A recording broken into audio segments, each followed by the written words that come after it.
D'abord, j'ai béni Dieu du fait qu'il nous a donné ces beaux pays qui regorgent tant de richesses, comme il l'a dit. Mais la question qu'il faudrait se poser, est-ce que, comme vous l'avez aussi posé, est-ce que les Congolais vont bénéficier de ces richesses? Parce que l'article 58 de la Constitution parle sur la redistribution, n'est-ce pas, des ressources naturelles de notre pays. Dans notre ASBEL, nous militons aussi pour la redistribution de richesses de notre pays. Nous nous disons, aujourd'hui en RDC, pour bénéficier, soit consommer, comme l'émission est bilingue, je parlerai aussi d'un moment en lingala, pour bénéficier de richesses qui tambo cannabiso, il faut de l'homme fort, il faut aussi Mbamandou, il faut s'allier à groupes armés. Alors, quand moi, espace, moi, il y a ma belle, bon, il exploiter, namasa, c'est bêta. Mais ceux-là qui n'ont pas vocation à toucher les arbres, bah, il y a une richesse dans la mission colonie. Donc, je félicite le chef de l'État, Félix-Antoine Tshisekedi, pour son implication, ses stratégies, notamment dans la diplomatie, qui fait assez que la guerre, petit à petit, tend vers sa fin, parce que nous voyons des négociations, des rencontres de grands leaders de ce monde, notamment Trump, qui a mis sur la table Kagame et Félix Tshisekedi, qui est président de la RDC, pour signer un pacte, soit un accord pour la fin de la guerre. Donc, les efforts du chef de l'État sont à louer, mais la question, est-ce que les Congolais vont en bénéficier?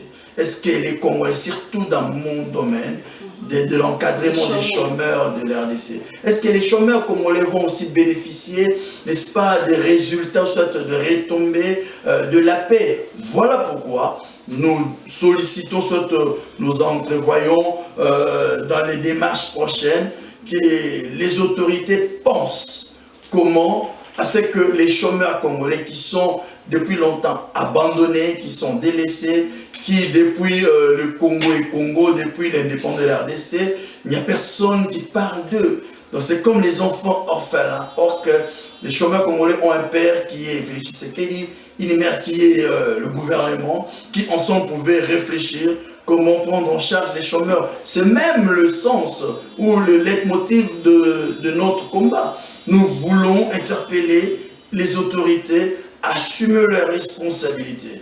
Parce que l'article 36 de la Constitution stipule que le travail est un droit, un devoir sacré, et puis ça continue dans la linéa qui suit, qui stipule que l'État garantit la protection contre le chômage.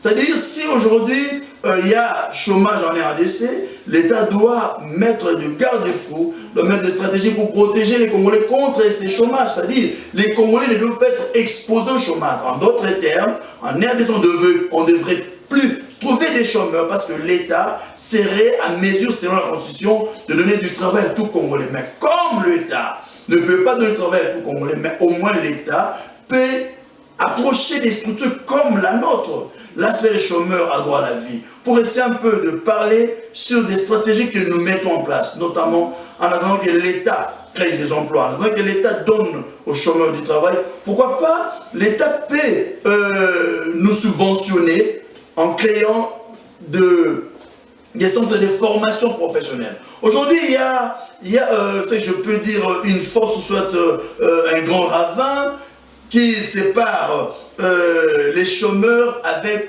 le monde professionnel. Vous voyez, donc il y a des Congolais qui sont chômeurs, qui sont qualifiés, qui ont des diplômes, qui ont des compétences, mais ils ne peuvent pas accéder dans le monde, dans le circuit professionnel. Pourquoi? Parce qu'il y a le clientélisme, il y a la corruption, il y a le favoritisme, il y a donc tout ce que nous connaissons comme antivaleurs. Alors nous sommes ces tremplins, cette passerelle qui peut offrir, n'est-ce pas, au monde professionnel les compétences qui sont dans le chômage. Et voilà pourquoi l'État doit nous approcher. Et au-delà de ça, l'État doit revoir comment redistribuer les ressources naturelles. Alors, nous avons proposé, pourquoi pas, l'État peut créer une taxe, madame. Une taxe où on va imposer aux sociétés minières. Cette taxe-là, par exemple, le 5% ou soit même le 2% de leurs revenus qui va être déversé dans une caisse qui doit être créée, parce que nous proposons au gouvernement aussi la création d'une caisse pour les chômeurs, c'est-à-dire on appelle ça Fonds national pour les chômeurs. C'est-à-dire cette taxe qui va permettre à ce que la caisse des fonds pour le fonds pour les chômeurs soit remplie, et cet argent va permettre à ce qu'on paye aux chômeurs 100 $ le mois. L'État n'est pas à mesure de donner à tous les Congolais du travail, mais l'État paie aussi payer les chômeurs 100 $ le mois. Ce n'est pas impossible. J'ai fait une mathématique, madame. Je me suis dit, 2026, le budget qui a été présenté à l'Assemblée nationale était évalué à 25 milliards de dollars. Nous sommes à 70% des chômeurs, c'est-à-dire dans l'ensemble de... Si on prend la totalité, prenons par exemple, nous sommes plus ou moins 100 millions de Congolais. C'est-à-dire nous sommes 70 chômeurs, 70 millions plutôt, des chômeurs. S'il faudrait retrancher dans le budget qui est une prévision de 25 milliards, il faudrait retrancher pour payer à chaque chômeur 100 $. Ça veut dire qu'il faudrait une enveloppe de 7 milliards de dollars qui va permettre de payer 70% des chômeurs. Alors cela n'est pas possible. Alors sur le 25%, soit le 25 milliards du budget, si on a retranché les 7 milliards pour payer les chômeurs, il va rester 18 milliards. Donc, madame, vous n'allez pas me contredire, dans ces pays, le pays a été dirigé à l'époque de Kabila avec un budget de 4 milliards.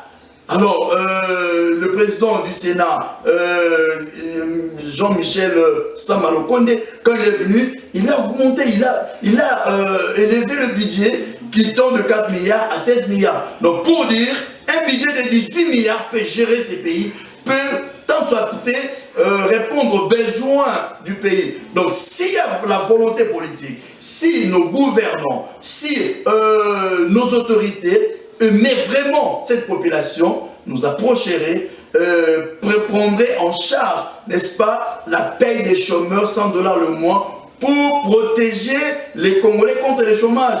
N'ignorez pas, madame, le chômage en RDC a poussé les jeunes à toucher la machette.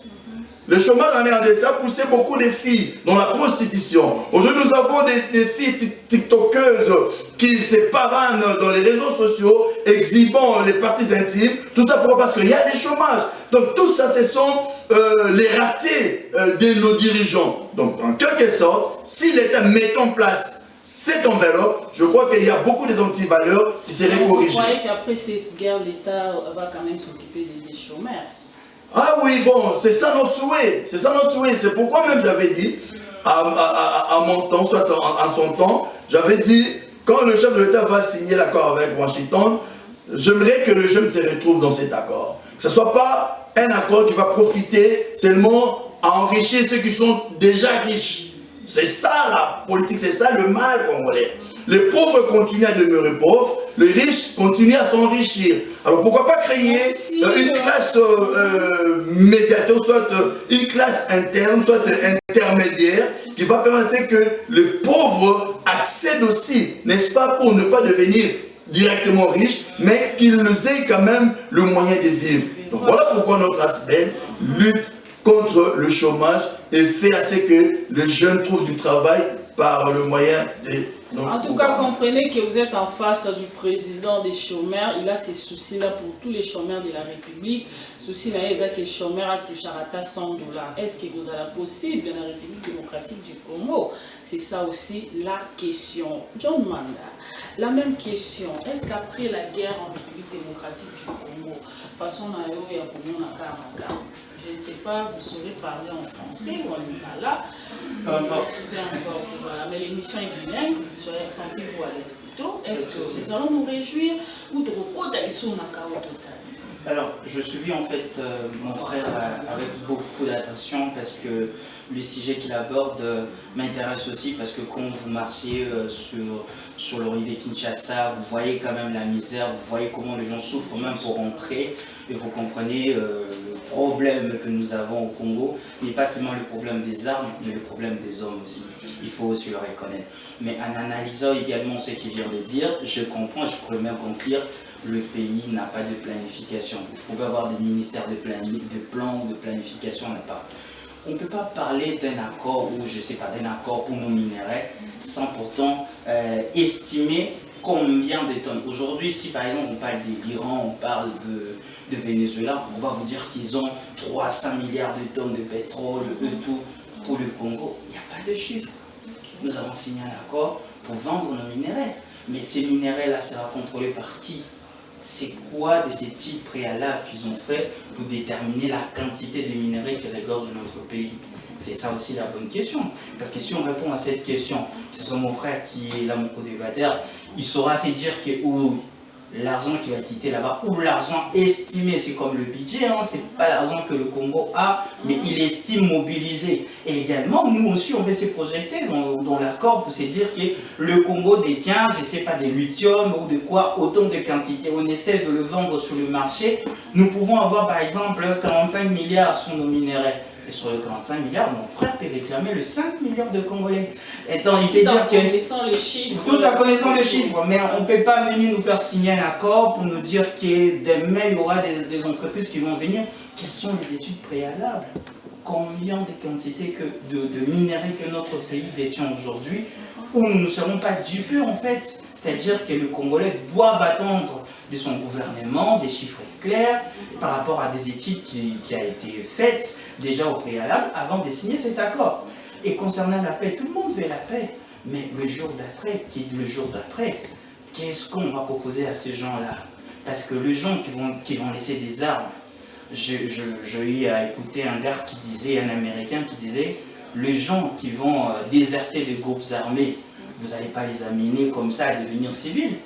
Et là, la place où mon frère devrait jouer dans un pays sérieux, c'est là. Parce qu'il pourra être même un vrai témoignage et expliquer que cette personne-là, il a toujours vécu dans cette histoire. Je ne suis pas en train de faire l'apologie de ceux qui ont eu à faire la rébellion, mais expliquer que d'une manière ou d'une autre, lorsque ces gens deviendront des civils, ça sera quoi leur vie? Si ceux qui sont aujourd'hui ne touchent pas des armes, l'État ne s'occupe pas d'eux, donc on va voir aussi le jour d'après. Il faut se projeter, il faut planifier ce qu'on veut faire ensemble. Notre pays ne planifie pas ces choses. Vous pouvez avoir autant de milliards, construit de routes, mais il faut construire l'homme congolais. L'homme congolais qui se sent oublié par son gouvernement, qui se sent oublié par la société, c'est déjà là. Quels sont des mécanismes? C'est quoi la vision du Congo d'ici 2035? Le Congo ne se limite pas au président de la République actuelle. Même le président de la République doit lancer le projet qui va dépasser son mandat. Donc il doit donner à son peuple une vision de ce qu'on veut faire d'ici notre décennie, d'ici 10 ans. Qu'est-ce que le Congo doit devenir? Et ça doit être quelque chose qui nous pousse vers quelque part. Et qui va prendre tous les Congolais tout en nous dirigeant vers quelque chose. Moi je pense qu'aujourd'hui, nous avons manqué en fait un train, c'est celui de la planification. Nous ne planifions rien. Et vous pouvez voir même dans notre gouvernement, il y a beaucoup de projets d'urgence, on ne parle que d'urgence pour un enjeu de route. Il faut planifier. Par exemple, la ville de Kinshasa, où aujourd'hui on a les problèmes de densité en termes de personnes. Quand vous marchez, vous trouvez qu'en termes de démographie, la ville n'arrive plus. Quels sont les plans? Quels sont les projets qui planifient pour pouvoir aider, tant soit peu de routes qui sont principales, commencer à travailler la nuit? En fait, le monsieur en face, monsieur Michel, si je ne me trompe. Mais c'est Christian. Christian Bouy. Son idée peut être même, je vais dire, une source pour la République. On veut assainir nos villes, on veut travailler, mais vous allez travailler avec qui? Combien vous allez leur payer? Il faut planifier en fait. Notre pays doit savoir on a combien de nombre de chômeurs. Ces gens-là, ils se disent patriotes, ils aiment leur pays. Ils sont capables de donner quoi au Congo? Et les gens qui sont au pouvoir, ils se disent ils sont venus servir. Ils sont capables de donner quoi à ces gens? Du moment que chaque personne aura sa part de responsabilité et qu'on va vraiment aimer le Congo, je pense que le jour d'après sera meilleur. Mais sans ça, je crains beaucoup qu'on puisse encore retourner à la même chose parce que ces gens n'auront pas un avenir à leur proposer. Soyons positifs, John Manda, aussi quand la guerre plutôt finira, on propose, hein, on fait des analyses, tout ça, l'analyse, parce que le gouvernement a raté tout ça comme analyse. C'est ce qui guerre, par exemple, ici, quelle politique au gouvernement a dû se mettre en place pour que Banango Kapeba se retrouve? Formation professionnelle, la création d'opportunités. parce que vous ne pouvez pas intégrer quelqu'un qui a toujours vécu dans le traumatisme, il y a la guerre, il y a la Kambukili, où parfois il y a des enfants qui ont perdu leur famille, traumatisés. Il faut une formation professionnelle, il faut éduquer cette personne, il faut que le pays se rapproche de ces personnes pour leur dire que vous êtes encore utile. Votre force, votre énergie peut nous permettre de développer encore ce très beau pays. Donc il faut vraiment établir une formation claire, professionnelle qui s'adapte à tous les niveaux. Et ensuite, beaucoup plus de l'investissement. S'il y aura des entreprises qui vont s'installer là-bas, ces entreprises, ça serait quoi leur rôle dans le village? De routes qu'ils doivent créer, des écoles, des hôpitaux. Ces gens doivent savoir que le Congo commence quelque chose de nouveau. Et je pense pour moi, ça va commencer par là et ça va créer ces sentiments patriotiques qui va changer beaucoup de choses dans notre pays. Si Christian, vous pouvez rajouter quelque chose, quel genre de politique que le gouvernement pourrait mettre en place pour que Banamoka va se retrouver? La première des choses, madame, il faudrait après la guerre, on doit passer à l'étape dans la phase de la justice et la réparation. Je l'avais d'ailleurs annoncé, on ne peut clamer que justice et victoire ou paix quand il y a justice et équité.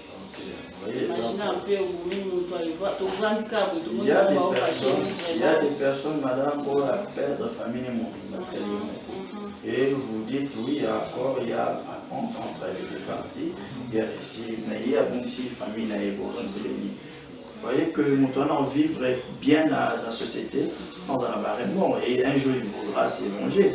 Il me dit non, nous avons commis criminel, nous avons commis. Donc tout ça, il faudrait une politique de justice. D'abord, il faut mettre en place la justice pour indemniser toutes ces personnes victimes, de deux, et puis penser à l'après-guerre. Ça veut dire quoi? Il y a des jeunes militaires qu'on devra peut-être plus tard désarmer, comme le gouvernement clame tous les jours, appelle le groupe armé à baisser les armes, soit à intégrer le processus de désarmement et consort. Mais après ça, que deviendraient ces jeunes-là?